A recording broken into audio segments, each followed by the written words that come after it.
வணக்கம் மக்களே, இன்றைக்கி அம்மா ஒரு நல்ல ரெசிபியோடு வந்திருக்கேன். அது என்னென்னா பீட்ரூட்டு பூரி பண்ண போகிறேன். அதுக்கு தொட்டுக்கிறதுக்கு பொட்டுக்கடலை சட்னி எப்படி செய்யலாங்கிறத கிச்சனுக்குள்ளே பார்க்கலாம் வாங்க. இப்போ பீட்ரூட்டு பூரி செய்யறதுக்கு தேவையான பொருளை காட்டுதான் பார்த்துக்கோங்க. 300 கிராம் கோதம்பு மாவு, ஒரு பிடி தேங்காய், இது ஒரு 100 கிராம் பீட்ரூட்டு சுத்தம் பண்ணி வச்சுருக்கேன். இது தேங்காய் அது கூட அரைச்சா நல்லா டேஸ்ட்டாக இருக்கும். தேவையான அளவு உப்பு. இப்போ எப்படி அரைச்சிட்டு வரணும் மாவு மிக்ஸ் பண்ணுறது தான் காட்டுறேன்.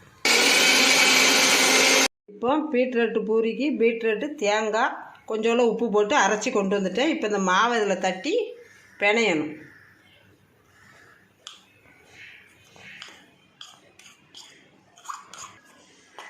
இப்போ இதை நல்லா இந்த மாவை மிக்ஸ் பண்ணிவிட்டு அப்புறம் கை போட்டு பிணையணும்.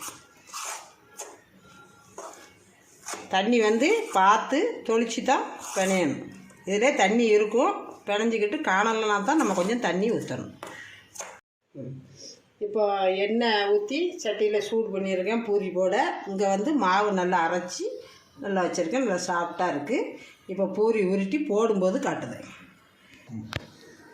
இப்போ மாவு பூரி உருட்ட போடுறேன், ஊற்றிட்டு போடுறப்போ காட்டுது.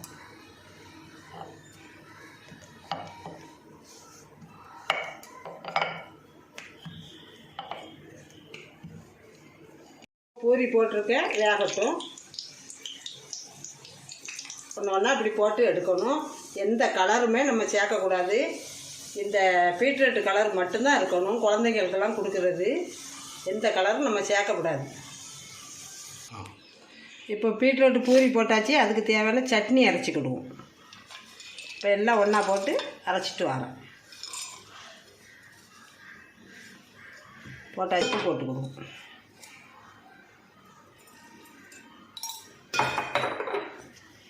பூரிக்கு தேவையான சட்னி மிளகாய், பச்சை மிளகாய் 2, ஒரு குத்து பொட்டுக்கடலை, ஒரு குத்து தேங்காய், 2 கருவேப்பிலை, வெள்ளைப்பூடு, இவ்வளவும் போட்டு அரைக்க போகிறேன்.